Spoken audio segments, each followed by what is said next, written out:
तो दोस्तों आज के टाइम पे एक बहुत बड़ी न्यूज निकल कर आ रही है। भारत एक हिंदू राष्ट्र को बचाने के लिए अमेरिका और यूके से भिड़ चुका है और आज के टाइम पे भारत ने इन दोनों देशों को कड़ी चेतावनी भी दे दी है कि आप जो इतनी अपनी दादागिरी चलाते हो इन छोटे देशों के ऊपर, इसके साथ तो कतई भी नहीं चलने वाले, क्योंकि हम इस देश के साथ कंधे से कंधा मिला के खड़े हैं। ऐसे आपने इस देश की जमीन पर कब्जा करा था, ऐसे ही आप छोड़ के भी चले जाइए इस देश को, ना परिणाम अच्छे नहीं होंगे। आप भी सोच रहे होंगे कि ये कौन सा जमीन का विवाद है, सोच रहे होंगे कि ये देश है कौन सा, किस जमीन के कब्जे की बात चल रही है, यहाँ पे पूरा विवाद है क्या। अगर भारत को एक सुपर पावर बनना है पूरे दुनिया के अंदर, तो भारत को क्यों इस देश की जमीन चाहिए, कब्जा है यूके का और यूएसए का इस जमीन के ऊपर, वो छुड़वाना है। सब कुछ मैं इस वीडियो के अंदर बताऊंगा। अगर आपने सब्सक्राइब नहीं करा तो आप सब्सक्राइब कर लो, क्योंकि ज्यादा लोग हमारी वीडियो देखते हैं लेकिन उन्होंने सब्सक्राइब नहीं कर रखा। उसको समझने से पहले आपको गूगल मैप्स के ऊपर देखना होगा। ये है कुछ चारगोज आइलैंड, ये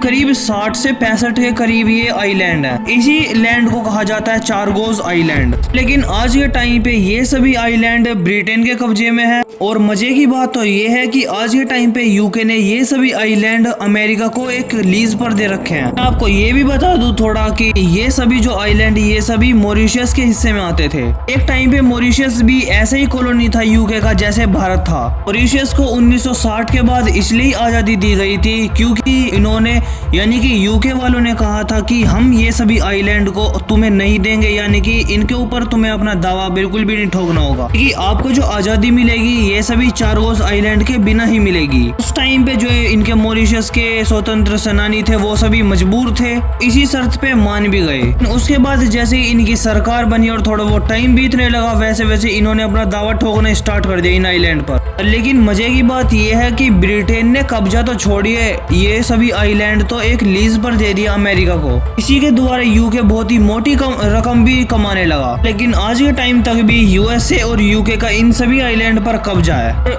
मॉरिशस इस बात को इंटरनेशनली बहुत ही ज्यादा भी उठाता है, लेकिन ये दोनों देश बिल्कुल भी तैयार नहीं है अपना कब्जा छोड़ने के लिए।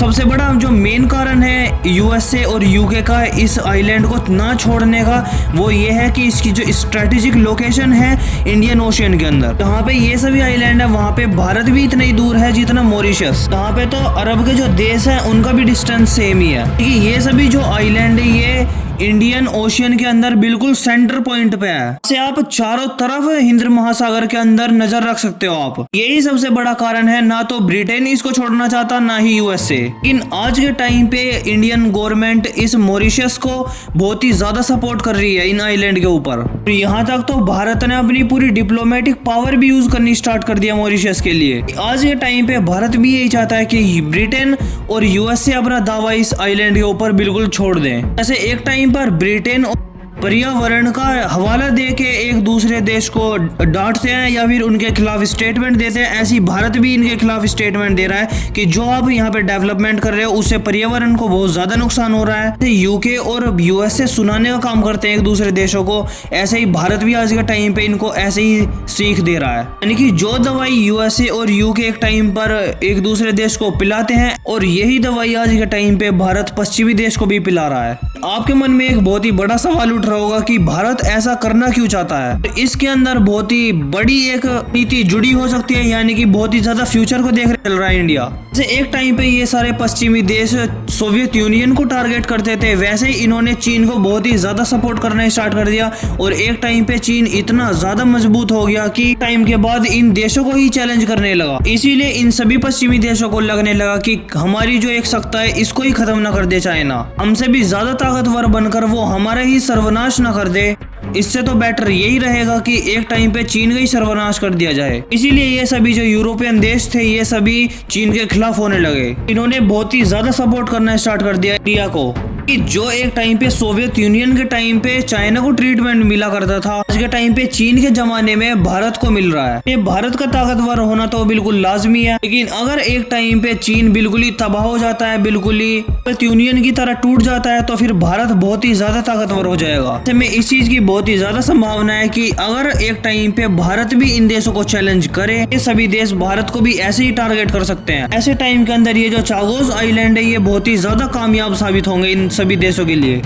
जैसे आज के टाइम पे यूएस से ताइवान के अंदर अपना सैन्य बेस बना के और उसको सैन्य उपकरण दे के चाइना को टारगेट करता है, ऐसे ही ये भारत को भी कर सकते हैं। इसीलिए आज के टाइम पे भारत चाहता है कि जब ऐसा टाइम आए 40-50 साल के बाद, तो आज के टाइम पे ये सभी देश यहाँ से यानी कि इंडियन ओशन से निकल जाएं, कि यूएसए और यूके और सभी यूरोपियन देश के जितने भी ठिकाने हैं इंडियन ओशन के अंदर वो सभी पहले ही खत्म कर दो।